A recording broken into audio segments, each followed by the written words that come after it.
Esto es Filosofía de Bolsillo, el podcast para aprender filosofía en cualquier lugar. Presentado por Diego Chivilotti.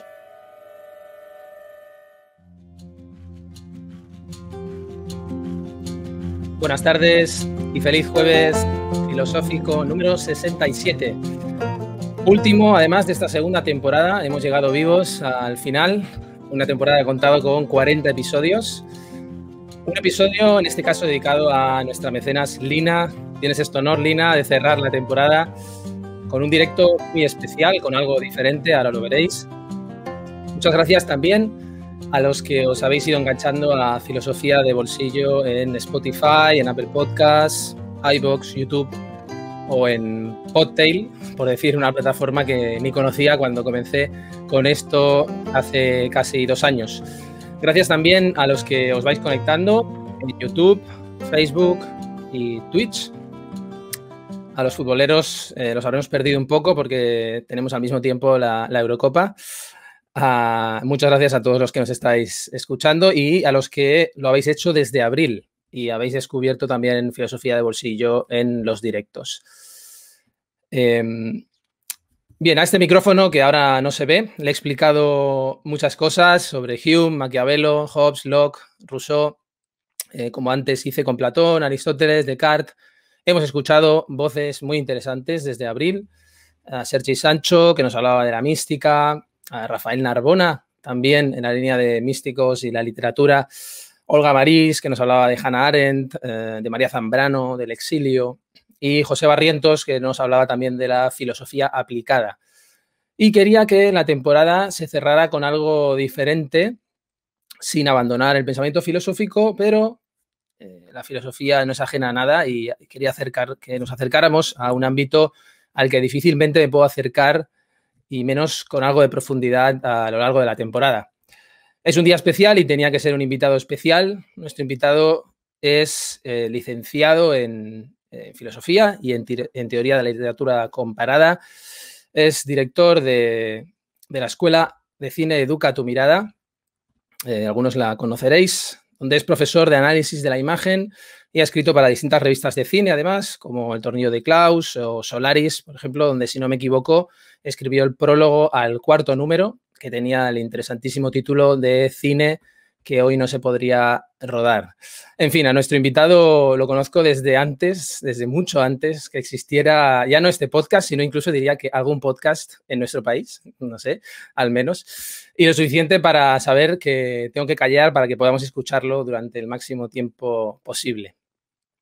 Hoy tenemos a Javier Urrutia con nosotros. Así que le doy la bienvenida. Muy buenas tardes, Javier, y bienvenido a Filosofía de Bolsillo. Hola, Diego, ¿qué tal? Buenas tardes. Gracias por invitarme.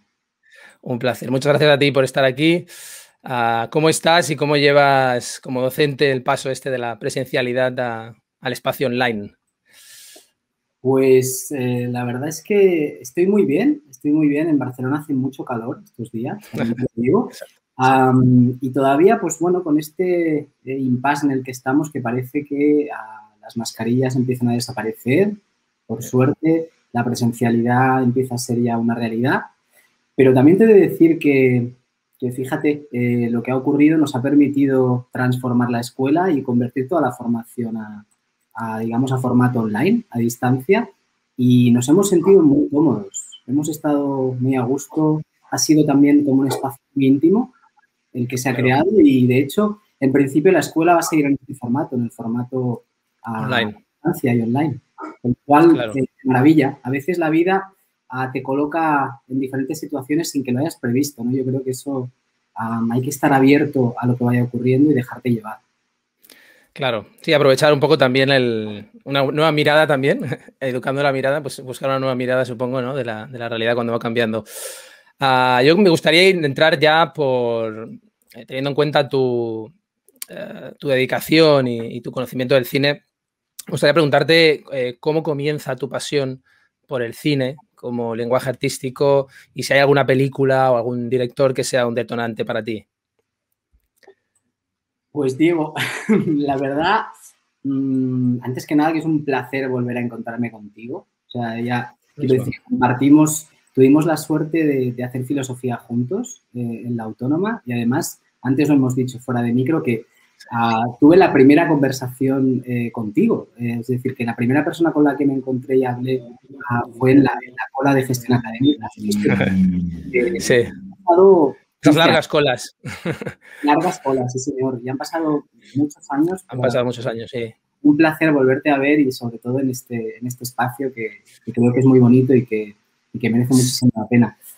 Dicho esto, hablas sobre digamos que el momento en que el cine me traspasa directamente, ¿no? Y hablo de traspasar porque me pasa por encima.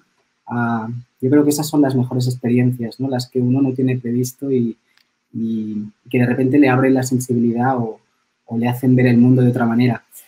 Pues mira, me tendría que remontar a la infancia, que ya sabes que es esa etapa fundamental en la formación de cada uno, ¿no? Y las primeras películas que me marcan, pues son las películas que supongo que nos marcan a todos. Yo nací en 1979, es decir, las películas del cine de los 80.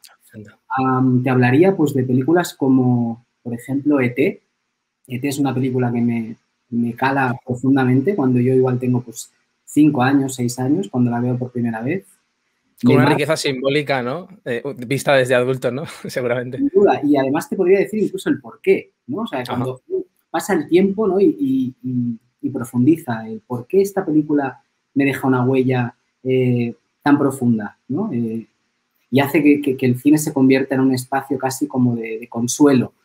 Pues te diré que la película en el fondo de E.T. ya sabemos que empieza con una suerte como de abandono, es decir, que E.T. es abandonado por sus padres en el bosque, ¿no? Por esos alienígenas en esa nave nodriza, y además Elliot, el protagonista, también es un niño pues que tiene una ausencia importante, es decir, la ausencia del padre también en la casa. Yo soy hijo de padres divorciados y supongo que inconscientemente encontré ahí un vínculo casi mágico con las imágenes, lo mismo que encuentra Elliot con E.T., ¿no? O sea, pasado el tiempo, ¿por qué esta película me condicionó tanto, ¿no? Me marcó tanto? Y he tenido la suerte también de transmitirle esa pasión a mi hija, ¿no? Ahora como padre también, que creo que es algo muy bonito y que también volver a ver esas películas de la infancia acompañado y ahora en otro lugar, ¿no? Como padre, pues hace que las veas también con otra mirada. Te diría E.T., te diría Gremlins, sin duda también, una película muy divertida de Joe Dante.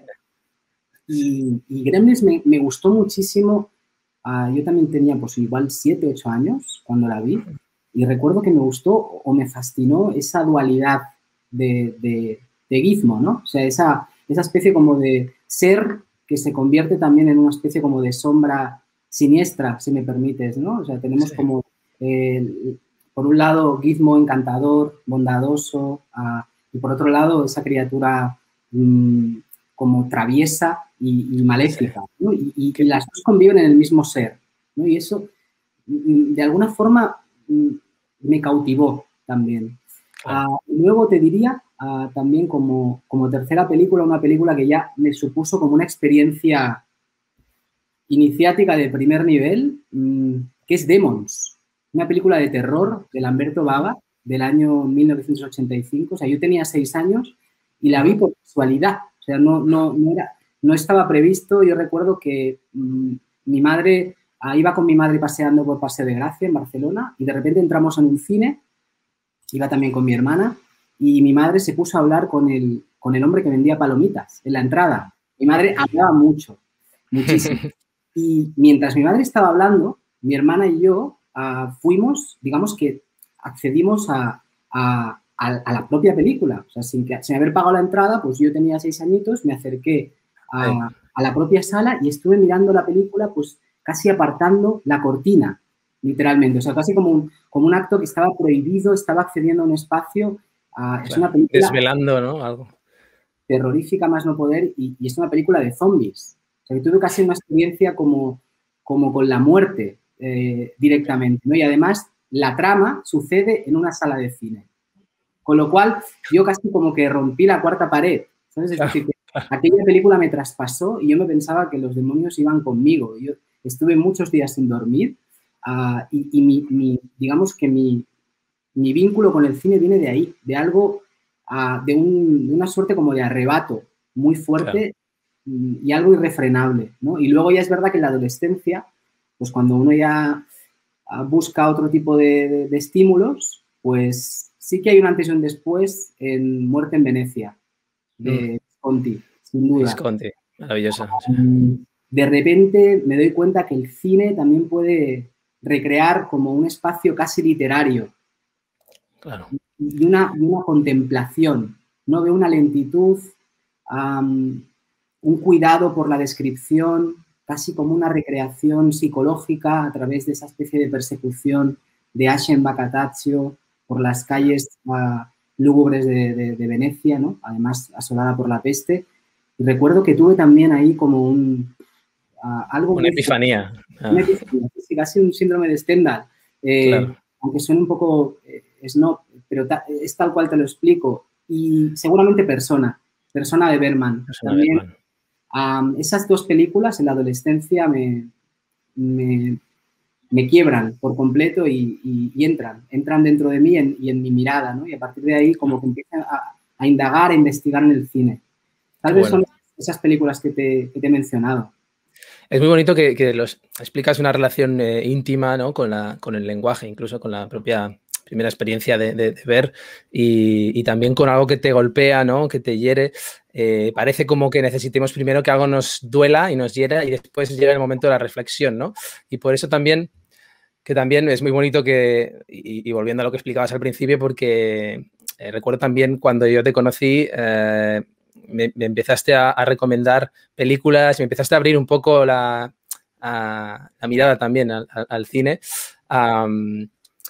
Yo te quería preguntar después de esta pasión por el cine, llega el momento en el que algo te impulsa, que siempre me preguntamos, pero ¿por qué? Te impulsa a estudiar filosofía, ¿no? Que es una de las cosas más arriesgadas que se pueden hacer en este mundo, seguramente. Y también tienes una formación en teoría de la literatura. Entonces, me gustaría saber qué es lo que crees que te impulsó. Quizá esa necesidad de reflexionar sobre todas esas experiencias o algo. Pues te diría Diego, que me impulsa a estudiar filosofía, primero como un acto de rebeldía. O sea, lo encontré en su momento como un espacio de que la realidad no me acababa de colmar, ¿no? Y es verdad que tal vez el ámbito teórico y filosófico pues te da como una suerte como de amparo y te da unas respuestas, ¿no? Más allá de que, por supuesto, estas respuestas está muy bien que luego también te las acabes cuestionando. Pero en aquel momento yo buscaba un sentido, buscaba una dirección, ¿no? Y la filosofía pues me da ese acompañamiento a través de concepciones filosóficas muy abstractas, pero que de alguna manera me hacen como valorar mucho la abstracción, la argumentación, la lógica, que creo que es algo fundamental y que en nuestro tiempo, lamentablemente, no sé si está cayendo en desuso, ¿no? Creo que es importante recuperar y sobre todo en el ámbito de las humanidades es imprescindible.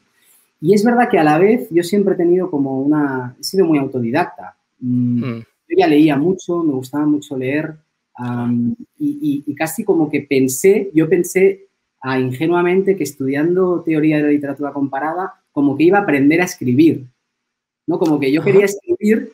O sea, ese era el primer, claro. Mi primer impulso por estudiar de la literatura comparada era ese. Era como ser escritor y a ver qué tal, a ver qué me enseñan. Y luego me di cuenta que no tiene nada que ver. Es decir, no se hace nada práctico, sino que todo es teoría.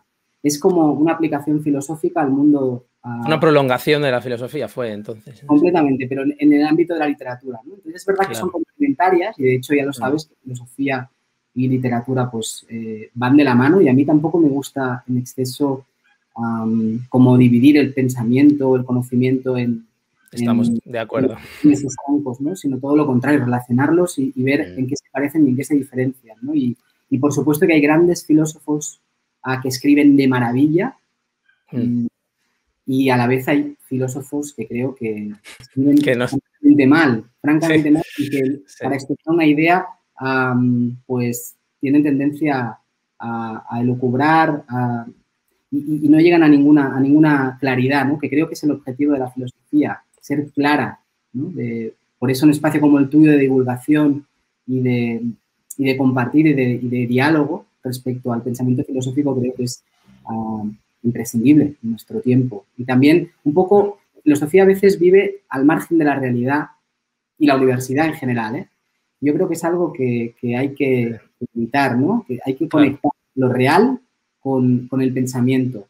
Y creo que las dos cosas, si van de la mano, son un instrumento muy válido para lograr la felicidad, encontrar respuestas y, en el fondo, tener una vida más plena. Es interesante porque esto que dices, ¿no? De no tratarlo como una seta al cine es algo que yo creo que haces y que he podido yo conocer desde adentro porque podía asistir a un seminario tuyo muy interesante, porque por eso quería recomendar Educa tu mirada, lo quería recomendar con conocimiento de causa y no simplemente porque seamos amigos y lo puedo recomendar con conocimiento de causa. Me gustaría preguntarte ¿cómo comenzó este proyecto que es tan original, que me parece tan original, esta escuela de cine que ahora es básicamente online y que bueno, que no conozco una experiencia parecida? ¿Cómo comenzó y qué balance haces de este proyecto que está tan consolidado? Pues fíjate, Diego, que todo empieza, te hablaba de la relación entre el cine y las redes sociales. Pues fíjate que Educa tu mirada empieza en una página de Facebook. Tal cual. Yo hace 5 años creé una página en Facebook cuyo título es Educa tu mirada. Es como que, de hecho, he de decir que el título no lo escojo yo, sino que me escoge a mí. O sea, y son estas cosas que van más allá de la razón. ¿Sí? Yo tenía una idea, había tenido experiencias haciendo formación en cursos de cine en otras escuelas y había tenido una experiencia también como jefe de estudios en una escuela de Mataró de cine y a partir de ahí creé este espacio que en el principio era como un lugar de encuentro para cinéfilos, para amantes del cine, especialmente del cine de los orígenes, es decir, del cine mudo, cine clásico y que de alguna forma rechazaba este cine marcado por la novedad, marcado por la tendencia y marcado por la actualidad. Esto no me interesaba para nada. Yo empecé a investigar y me interesaba mucho el cine mudo en tanto expresión pura de la imagen. Y a partir de ahí, digamos que construí esta página, empecé a tener seguidores, los seguidores eran gente pues que aportaba también sus conocimientos, yo también fui creciendo con ellos, el proyecto también de repente, digamos que empecé a promocionar mis cursos en esa misma página, el único que hacía cursos era yo, hace 4 años, y poco a poco el proyecto fue creciendo y me permitió contactar pues con personas a las que yo admiraba, finalmente. Desde directores de cine, pues hemos tenido la suerte este año extraño, pero que ya te digo que en nuestro caso pues la escuela se ha reconvertido y nos ha ido de maravilla, pues han colaborado en la escuela directores de la talla de José Luis Guerín. Sí, es verdad que lo vi y realmente es un nombre. Es un sueño, en realidad. He tenido la suerte también de acudir a sus seminarios y aprender también a ver y a mirar el cine desde su mirada, que creo que es una maravilla y una sensibilidad exquisita. Han colaborado también este año pues, cineastas de la talla de Oliver Lache, por ejemplo.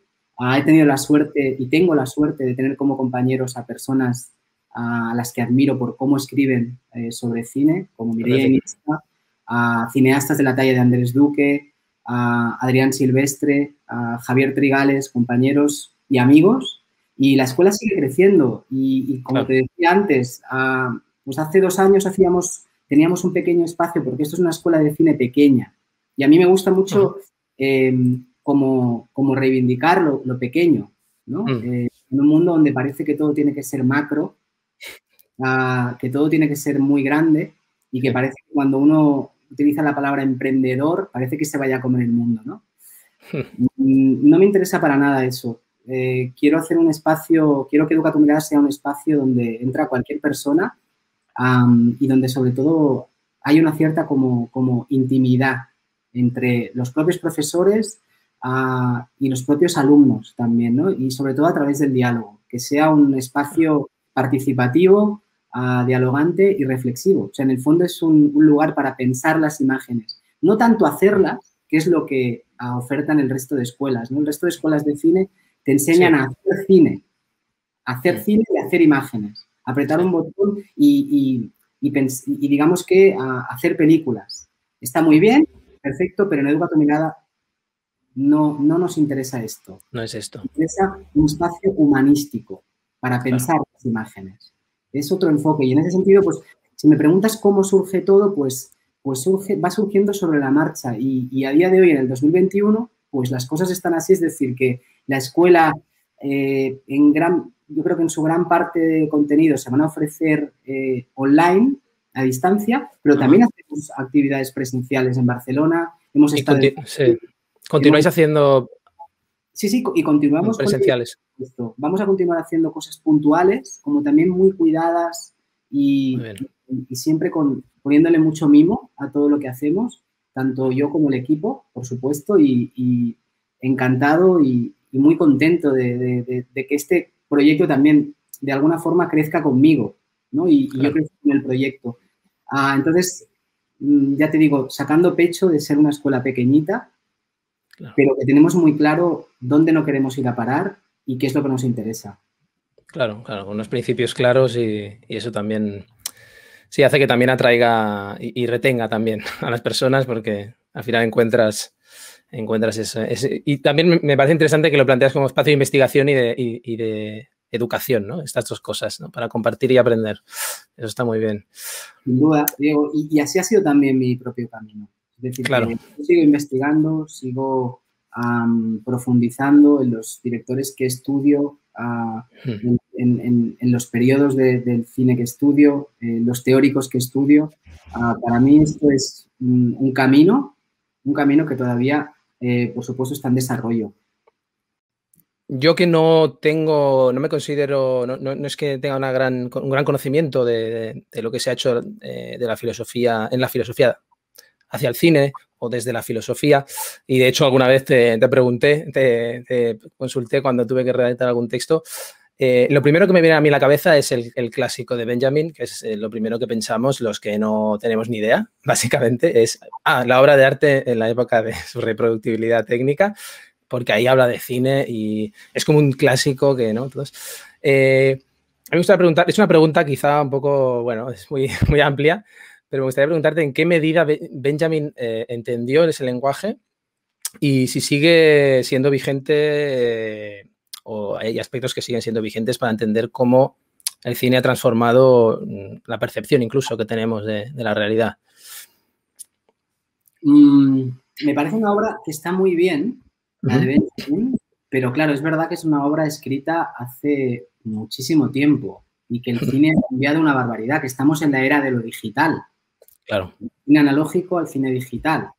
Pero dicho esto, en cuanto a las ideas de Benjamin, pues sobre todo Benjamin destaca el cambio de paradigma que supone pasar, digamos, de la mano, lo que antes comentábamos, ¿no? Es decir, por ejemplo, en la pintura, ¿no? Donde es evidente pues, que el pintor tiene una técnica y un trazo a la hora de plasmar un dibujo, el paso de la mano al ojo de la cámara, es decir, al objetivo de la cámara. Eso es una barbaridad. Y esto ya antes del cine, digamos que lo provoca a la fotografía. Sabemos que ambas, tanto fotografía como cine, necesitan el dispositivo de la cámara, que es un mediador, digamos, entre el ojo humano y la realidad filmada o capturada, ¿no? Entonces, es verdad que eso ya automáticamente cambia la forma de percibir el cine y la forma de hacerlo también, por supuesto, ¿no? Para Benjamin, digamos que antes de la fotografía y del cine existe como una suerte como de aura y la aura tendría que ver como con una magia, ¿no? Vinculada con la obra como algo único, irrepetible. Sin embargo, con el cine esas categorías desaparecen. O sea, de entrada, y creo que ahí es muy interesante, por ejemplo, Benjamin diferencia mucho el teatro del cine, porque el actor, cuando está en el teatro, digamos que actúa ante el público directamente. La relación con el público es directa, mientras que en el cine el actor está actuando ante nadie, o sea, está actuando ante la cámara, que eso ya es una suerte de extrañamiento también hacia el propio actor. Y además, luego, todo ese material va a ser montado a posteriori en la sala de edición, la sala de montaje. Entonces, todavía hay como una segunda ilusión. Es decir, que hay una primera ilusión en el momento en que el actor está representando ante la cámara y una segunda ilusión que el director y el editor realizan en la sala de edición. Y nosotros lo percibimos como si todo fuera continuo cuando somos público de cine. Pero todo está fragmentado. Y eso es verdad que es un cambio muy sustancial a la hora de hacer arte. Todo eso cambia las maneras de relacionarnos con las imágenes. No tiene nada que ver a lo que apela a la pintura, ¿no? Que además la pintura, dice el propio Benjamin, que en principio la pintura va dirigida a un solo ojo, a un solo espectador, en principio. Para él, cuando la pintura entra en el museo, la pintura entra como en un estado de decadencia. Pero es que el cine ya es un medio que va dirigido a una masa. Claro. Y donde la contemplación, es decir, la atención, digamos, ese momento de pausa desaparece. Para Benjamin, digamos que el espectador es un espectador, el del cine es un espectador disperso. Y creo que también es una idea que va mucho en nuestro tiempo, incluso para entender la época de los mass media, ¿no? A nivel cultural, que ha supuesto a la irrupción del televisor en el ámbito del hogar, ¿no? Pues una suerte de esquizofrenia también y un control desde el mando a distancia de todas las imágenes que vemos en la pantalla. Y especulando más, pues al principio el cine tenía digamos que tenía el privilegio de ser el único medio que tenía pantalla, ¿no? Mientras que en el tiempo actual, en el año 2021, pues podemos llevar una pantalla en nuestro bolsillo. Incluso hacer películas con ese smartphone o con ese teléfono móvil. Por lo tanto, no se hablaba de Benjamin al principio, pero fíjate cómo ha cambiado la manera de hacer imágenes, la manera de consumir imágenes y la manera de distribuir también las imágenes, ¿no? A través de festivales, redes sociales, etc., etc., ¿no? Marcados por la inmediatez también a la hora de compartir esas imágenes. Bueno, Patricia hace una pregunta que nos daría aquí que va más allá de lo cinematográfico. Claro, son palabras muy grandes, ¿no? La inmortalidad parte de la necesidad creadora, ¿no? Sí puede ser parte de la necesidad creadora. Bueno. Me encanta la pregunta de Patricia. Es una pregunta muy interesante, sin duda. Pues yo no sé si... Yo creo que la actividad creadora nos hace sentir o nos hace pensar, yo creo que nos conecta con el misterio de la creación y de la existencia. Porque uno en el fondo crea de la nada. Y cuando digamos que lo que tenemos delante es la nada y en un segundo estadio pasa a haber algo, es decir, de la nada pasa a haber algo, ha habido un cambio, una transformación, en ese momento somos creativos. Y eso es una potencia únicamente humana. Claro. Y creo que es fundamental que la desarrollemos. Creo que la felicidad tiene mucho que ver con esa capacidad de crear. Claro. Ya sea a través de la pintura, a través de la escultura, a través del lenguaje o a través del cine. Claro, claro. Sí, sí, sí. No, muy interesante. No quiero abusar mucho de tu tiempo. Voy a ir avanzando con alguna pregunta que te quería hacer más concreta ya, aprovechando el conocimiento que sé que tienes de directores y de películas. Para empezar, y te quiero preguntar ya egoístamente porque yo lo admiro muchísimo y sé que tú también lo admiras y eso nos unió en un principio. ¿Por qué Charles Chaplin es tan decisivo en la historia del cine? ¿Por qué crees que lo es? Pues te diría unas cuantas cosas. En primer lugar, porque Chaplin es la primera star del cine con mayúsculas. O sea, la primera gran estrella a nivel universal y global del cine. Es decir, algo tuvo Chaplin que conectó con todo tipo de públicos. Y creo que eso es algo también muy reivindicable y muy bonito. Eso por un lado. Luego, además, Chaplin creo que también tiene una historia romántica, él mismo en relación a su propio oficio. Chaplin, junto con Douglas Fairbanks, Griffith y Mary Pickford, intentó o creó, de hecho, la United Artists, que es una productora, con lo cual también como que dibuja una figura de creador que intenta independizarse del poder de Hollywood, creando su propia productora. Claro. Y creo que esto también es reivindicable. Y luego ya sabemos pues, que con el tiempo cuántos grandes directores de cine y directoras de cine han intentado emanciparse del poder totalizador de Hollywood, ¿no? Porque ya sabemos que necesita mucho el poder creativo de los cineastas. Entonces, Chaplin en ese sentido creo que es como que marca también a una senda. Luego, por otro lugar, es como un hombre orquesta. O sea, Chaplin, quiero decir que es actor, es director, es productor, es compositor y es guionista. Sí. Bueno, es como la figura también del director como máximo controlador de todo el proceso creativo que es la película, ¿no?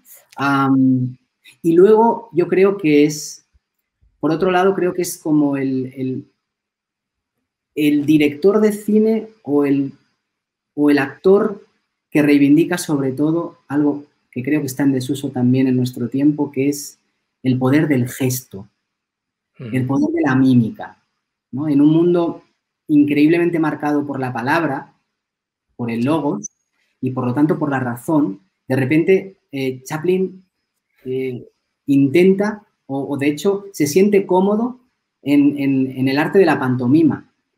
Sí. Y además no solo en el arte de, digamos, de suscitar la comicidad, es que a través de sus números cómicos es capaz de construir una poética propia.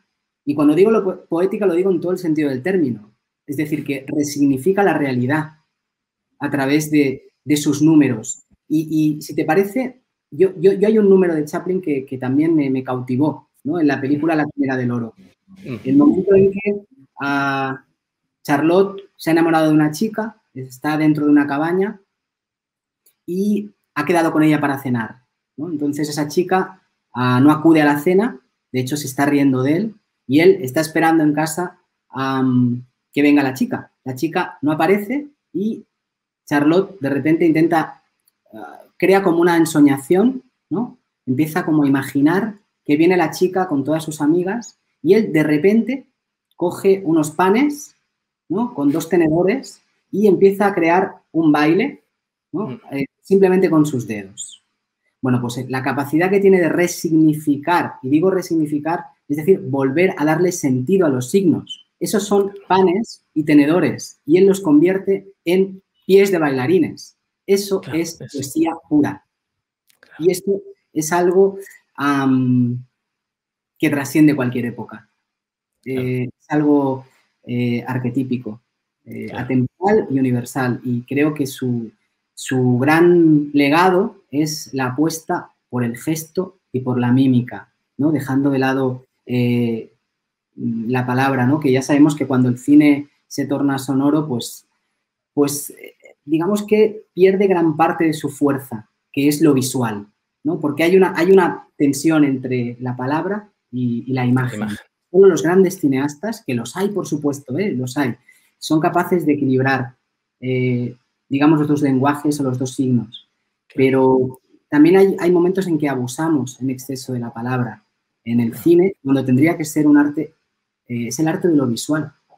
Hay unas definiciones interesantes en tu seminario Cine de lo Invisible, me parecieron muy interesantes, donde hablas de presencia, ausencia y aparición, ¿no? Me gustaría que dijeras que si pudiera ser, sé que no es mucho tiempo, pero ¿en qué consiste esa relación entre esos tres conceptos y lo invisible, que también creo, ¿no?, que tiene relación a esto que explicas, a lo que se refiere el título del seminario? Pues de entrada, Diego, es verdad que si hablamos de cine, hemos de referirnos, sin duda, que es el arte por excelencia de la mirada. Pero es verdad que cuando hablamos de cine, le damos mucha importancia a lo que muestra la pantalla. Y creo que los grandes cineastas colocan en el mismo nivel lo que no se muestra. Claro. Es decir, lo que no se ve en pantalla. Esto por un lado, pero es que además, fíjate que el cine de por sí ya es un medio artístico que está directamente relacionado con lo invisible. ¿Por qué? Porque de entrada el cine esconde siempre a los espectadores. Claro. El cine esconde también los propios mecanismos ficcionales que permiten la filmación. De entrada, es verdad que pueden haber películas, y hay muchas, la Nouvelle Vague experimenta mucho con esto, que ponen en primera línea pues un rodaje. Pero en principio la cámara es invisible también para el espectador cuando está viendo una película, ¿no? El propio fuera de campo, lo que te he comentado antes. Por lo tanto, el cine está, digamos que esas categorías que has nombrado, el cine está relacionado con no tanto lo que muestra, sino lo que sugiere o lo que esconde.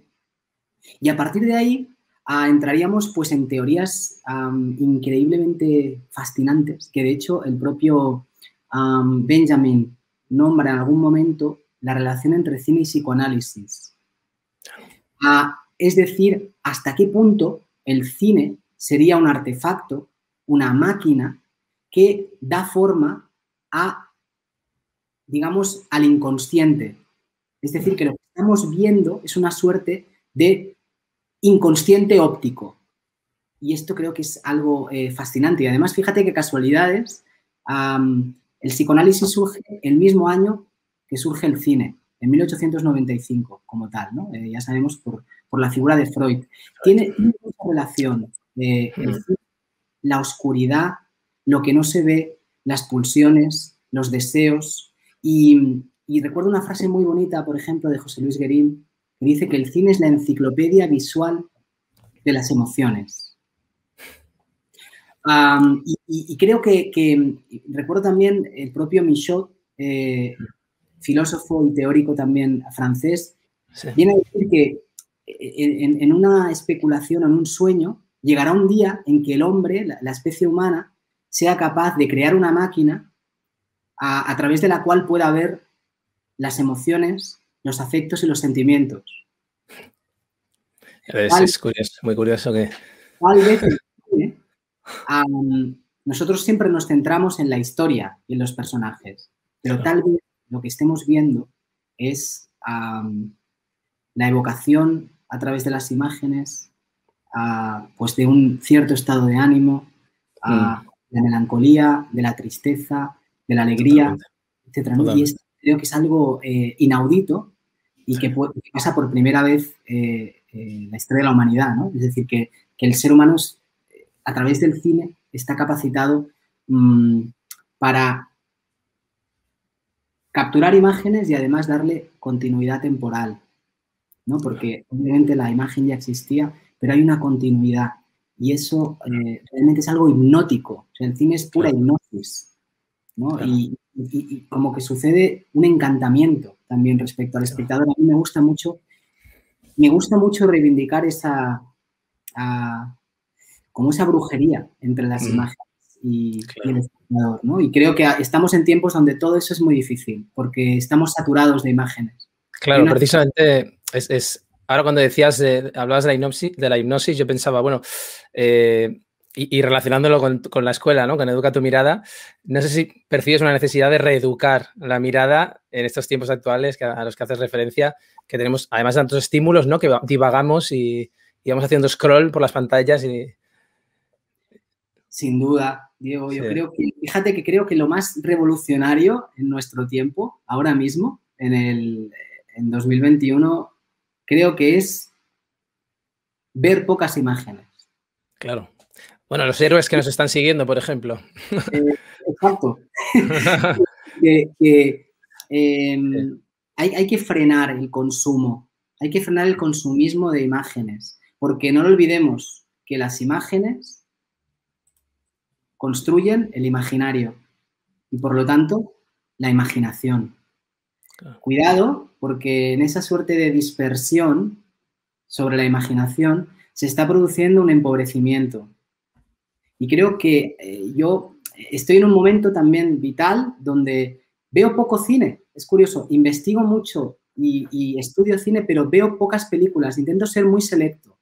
Claro. Creo que el ecologismo se tiene que empezar a aplicar a las imágenes, porque si no, tenemos el peligro de caer seducidos, pues lo mismo que Narciso, ¿no? Y creo que estamos en un momento también de tanta pantallización, vivimos ya no en un mundo, sino en una especie como de iconosfera, en un mundo multipantalla. Fíjate lo que estamos haciendo ahora, creo que es muy bonito por un lado, pero sí. Hay un peligro también, ¿no? Que es que al final te crees que la realidad es solo esto, la realidad está ahí fuera y hay que salir a por ella. Claro. Entonces creo que la relación, la dialéctica entre lo real y la representación de la realidad a través de pantallas siempre tienen que retroalimentarse. No podemos dejar de lado una cosa. No. Y además reivindico que el cine es una máquina y es tecnología. Y lo que estamos haciendo ahora también. Y es algo maravilloso si le damos el sentido humano que tiene, ¿no? Hay una frase también muy bonita que es que hemos de dotar de alma a la tecnología. La tecnología de por sí no es mala ni buena, sino el uso que le damos, ¿no? Entonces, siempre ha existido, el ser humano ha tenido la capacidad o la necesidad de crear y darle un sentido nuevo a los objetos, ¿no? Pensemos en 2001, la imagen de los monos, del mono tirando el hueso. De repente ese hueso se convierte en otra cosa, se convierte en un arma, ¿no? Y tenemos esa necesidad de resignificar, de crear. Y ese hueso ha pasado el tiempo y se ha convertido en un móvil. Bien, correcto, pero ¿qué hacemos con ello ahora, no? Es un momento de... Yo creo que hay que poner un poco de pausa, hay que poner un poco de reflexión y hay que intentar evitar de todas ciertos imperativos consumistas que tienden hacia la banalización. Claro, claro. Sí, porque es sin duda transforman también nuestra manera de situarnos en el mundo, ¿no? Relacionarnos con él. Sí, sí. Están de acuerdo también por YouTube, ¿no? De dotar de alma a la tecnología. En fin, no sé, Javi, ha sido una lección maravillosa y te agradezco mucho que hayas estado aquí y también que te hayas implicado tanto y hayas sido tan generoso también con tus respuestas. Un placer, Diego, y creo que a veces me he extendido demasiado. Para nada, ¿no? Te lo agradezco. Espero haber aportado algo a los oyentes y al programa y estáis invitadas todos y todas a seminarios de Educa tu mirada, a la formación que vamos haciendo, a los espacios que también vamos construyendo. Diego, enhorabuena también por tu programa. Creo que necesitamos espacios humanísticos y un poco que reivindiquen la filosofía, que creo que es imprescindible, el pensamiento y la reflexión. Gracias también por la oportunidad. Pues muchas gracias y también enhorabuena por el proyecto de Educar la Mirada también, que es tan importante y al que os recomiendo porque, como os he dicho, he podido conocer desde dentro, así que os recomiendo encarecidamente. En fin, muchas gracias, Javi, y hasta siempre. A ti, hasta siempre, Diego. Un abrazo. Hasta siempre, un abrazo. Bien, creo que ha sido una En la lección están agradeciéndolo, Javi ya lo tenemos en el backstage y están agradeciendo todos la presencia de Javier, que ha sido una nota diferente dentro del podcast y que creo que en esa diferencia también ha enriquecido muchísimo por esa mirada filosófica que también tiene, como se explicaba cuando anunciaba su presencia. Nosotros vamos a continuar. Va a ser un directo un poco más largo, pero si hay que continuar, hay que continuar.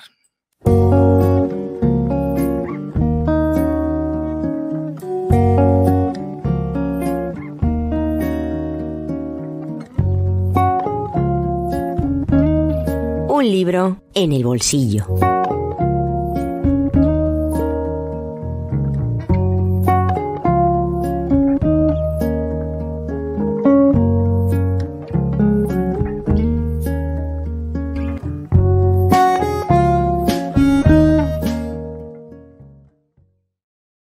Bien, no nos vamos del mundo plástico, aunque abandonemos el cine, porque vamos a hablar de un libro que habla de uno de los grandes pintores de la historia del arte occidental, Francisco de Goya.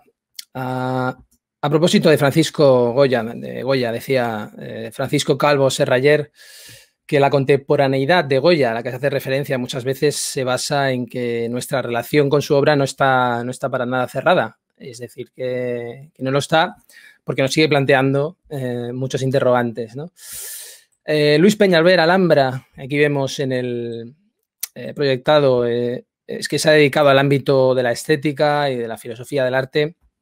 Ha publicado este libro en 2020 en la editorial Taugenit, titulado El pensamiento nocturno de Goya, en la noche de los disparates, donde lo que hace es reivindicar a un Goya filósofo, entre comillas, una idea que tiene una larga tradición desde Charles Iriarte en el siglo XIX, que hablaba, por ejemplo, de sus dibujos como el idioma de su pensamiento, hasta Svetan Todorov en la actualidad, ¿no?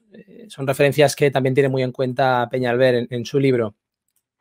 Tras una introducción, el libro se divide en 4 grandes bloques. Están coronados por un último capítulo que, más que unas conclusiones, sería como una especie de postludio que se viene a añadir, muy literario, muy interesante, donde Peñalver confiesa: hemos asumido en este ensayo el desatino de pensar lo que no se deja pensar, sino tan solo presentir en la oscuridad de atávicos sueños.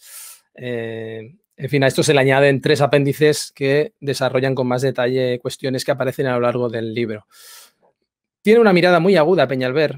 Se fija sobre todo en sus dibujos, grabados y en todo aquello que queda en la Quinta del Sordo cuando Goya abandona Madrid y se marcha a Burdeos, y la serie que después se ha llamado Los disparates, como culminación de los desastres. En Los desastres, Peñalver identifica la soledad, ¿no?, como motor del pensamiento, el pensamiento del desastre, ¿no?, y la paradoja de la función que tienen las imágenes precisamente en un pensamiento así. Una cuestión que ha aparecido en nuestra conversación con Javier: por una parte suplantan a las cosas para seguir viéndolas y por otra nos distancian de la realidad para soñar o para imaginar alternativas. Pero lo que se ve en Los desastres para Peñalver es un pensamiento profundo sobre la falta de sentido. La propia muerte se presenta como algo inútil, no es algo heroico.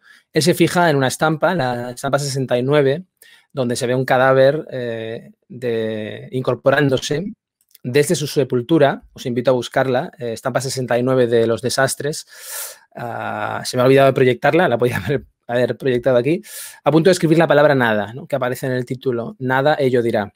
Es un nihilismo que ya no es trágico, ya no es ese nihilismo del romanticismo. Peñalver dice que en el silencio al que nos arroja las imágenes de Goya ya se ha desmoronado el sentido, antes que Nietzsche lo certifique, ¿no?, en ese famoso anuncio, no solo de Dios, sino también el yo, el propio yo. Por eso en el último capítulo Peñalver argumenta que en Goya hay una liquidación del propio sujeto moderno. Fijaros la dimensión filosófica de esto, situado frente a un mundo que representa y domina. Es que ya no lo puede ni soñar, nos dice Peñalver, ¿no? Y por eso salta como no se puede hacer desde la filosofía y sí se puede hacer desde el arte, porque se salta a un mundo que no se deja pensar, no se deja atrapar por los conceptos. Siguiendo lo que opinaba Baudelaire de los caprichos, lo admirable en Goya, y que Peñalver diagnostica aquí, es que hace lo monstruoso verosímil. Fijaros que lo monstruoso de entrada se presenta como lo inverosímil. Y eso abre otro interrogante sobre si Goya revela la humanidad de lo monstruoso o lo monstruoso de lo humano, ¿no? Precisamente la figura del monstruo fue el hilo conductor de la tesis doctoral de Luis Peñalver, en ese caso estudiándola en el Bosco, y también podéis buscar su tesis doctoral. Yo he podido buscarla y me ha parecido muy interesante, muy interesante. Desde ese rastreo filosófico de Goya, Peñalver consigue transmitir una imagen precisa de un Goya que precisamente escapa a toda imagen, es un Goya que escapa a todo concepto incluso, y un Goya que era ilustrado, como muchos sabréis, y al mismo tiempo siempre se sintió atraído por la dimensión irracional del ser humano, ¿no? Y eso también lo hace tan interesante. En fin, voy a hacer una pequeña lectura, una breve lectura de uno de los últimos capítulos, titulado El pintor que se encerró con la noche. Creo que en el caso de hoy, y perdón porque voy a ver un poco, porque hoy no estoy con la voz muy clara, en el caso de este libro es interesante tener una lectura del libro, no solo para hacerse una idea del contenido, sino también para escuchar un poco el estilo literario de este autor. El pintor que se encerró con la noche. El pintor que ha asistido a tantos naufragios políticos y personales ha sido testigo en sus últimos grabados de la desaparición del mundo o del mundo como desaparición. El sordo aragonés ha sentido el temblor de la tierra acurrucada en la noche y su agudo olfato ha percibido el aire impregnado de ausencia. Pero no se puede llamar nada a esta radiante vacuidad, recurso demasiado fácil que hace de la nada una fútil vaciedad, pues no es esta la nada que surge cuando se retira el ser. La enfermedad fue la que lo distanció del mundo para ver el mundo. Ella fue la que lo obligó a dar el salto, la que hizo caer al pintor en la dirección del afuera, de ese afuera que, según lo que designa esta palabra en Blanchot, es lo otro del mundo que esconde la verdad del mundo. Como en Nietzsche, la enfermedad fue la que convirtió la proximidad de eso otro en poder y en poder sobre la nada, en poder para hacer que la nada floreciera, para pintar ese silencio que habla en el habla y lo posibilita. Este exterior del mundo que es la verdad del mundo y que también queda en el margen del ser y de la nada. Los grabados de Goya apuntan a ese margen de oscuridad en el que existimos y en el que hemos existido siempre, incluso antes de nacer. No estamos al otro lado, pero tampoco a este. No estamos más allá ni más acá, sino en esa falla o fractura de la realidad en la cual resulta imposible agarrarse a una descripción y aún menos a una explicación, en la que no podemos orientar nuestro pensamiento en ninguna dirección, porque aquí en el camino de la fuera no hay direcciones. El espacio indefinido de las pinturas negras y de los disparates sugiere este margen. Entramos en esta zona oscura como el perro que pintó en una pared de su casa. No sabemos dónde estamos o dónde flotamos o hacia dónde nos hundimos. Miramos hacia arriba como si buscáramos un amo que nos diera una orden, una dirección. Sabemos que todavía estamos vivos porque nos duele la indiferencia de este espacio. Nada pasa en esta eternidad vacía, pero no estamos muertos porque sentimos la sensación de hastío. Sabemos que no existe solo en el pensamiento porque esta abstracción nos hiere y nos duele. Aunque nos estiramos todo lo que da de sí nuestra existencia, en ella no hacemos pie. Y es esta pérdida del suelo lo que produce en nuestro estómago una angustia sensación de vértigo. En fin, como veis, es una descripción muy intensa, muy rica en imágenes también para, como él mismo confiesa, expresar lo que no se puede expresar con palabras. Y lo que sí que ya por la hora que es, porque quizás estéis escuchando ladridos y voy a cerrarlo aquí. Termina aquí, de una forma poco solemne, esta segunda temporada con este episodio dedicado a Lina. Gracias a ella y a los casi 60 mecenas que sostienen con sus casi 120 brazos este proyecto. Esa es la imagen que me hago yo. Y también gracias a todos los que habéis seguido este podcast cada jueves, los que estáis aquí, Cristina Ristol, que no la he nombrado, Ana María, muchas gracias por por vuestras palabras. En fin, gracias Mauricio también, al que te he nombrado antes. Cristina, muchas gracias. Y gracias Enrique también por estar aquí. Gracias José. A José lo conozco un poco más. En fin, gracias a todos los que habéis estado hoy también hasta el último día. Y me voy con la tranquilidad de haber dado el máximo hasta el último día de mis posibilidades y cada jueves, cada semana, pero también haciendo autocrítica, por supuesto, tomando nota de aquellas cosas que se pueden y se deben mejorar. En el propio camino estoy aprendiendo a verlas y agradezco mucho también las sugerencias que he ido recibiendo. Cuando se trabaja en un proyecto así, como os podréis imaginar, solo se ve la punta del iceberg. Quizá los mecenas a los que siempre nombro ven algo más, están más implicados en el proyecto. Gracias, Jorge, que también me escribe. Pero, en fin, normalmente se ve solo la punta del iceberg. Además, eso que siempre que se ve, se procura que sea bonito, que brille. Pero hay momentos difíciles, lógicamente, todos los tenemos, oscuros, momentos de dudas. Tampoco hay que exagerar, hay muchas cosas mucho más difíciles. Muchas gracias, Lola. Muchos más difíciles que un podcast didáctico de filosofía, pero existe y todo ha sido más soportable gracias a los que estáis al otro lado de esta pantalla, sobre todo detrás del auricular también y gracias a los que estáis en Patreon comprometidos con la actividad filosófica, a través de este proyecto. Habéis confiado en él y os lo agradezco muchísimo. Y comprometidos con algo que trabaja para ser riguroso, pero que es también artesanal y modesto y, por suerte, también absolutamente libre y sin apoyos que determinen o que coaccionen.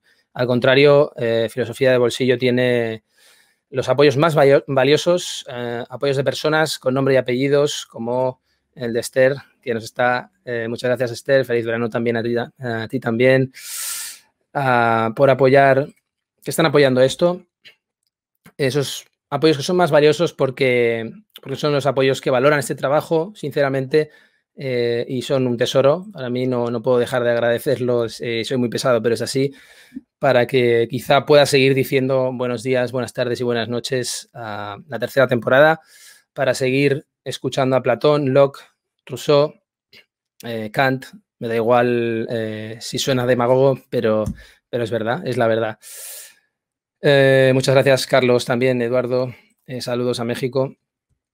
En fin, que este parón aprovechemos para leer, para recordar cosas, para prepararnos para la probable tercera temporada, pase lo que pase.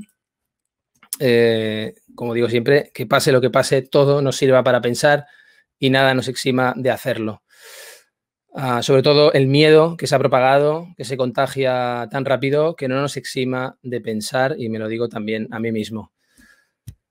Muchas gracias a todos por estar ahí y que sea hasta la próxima.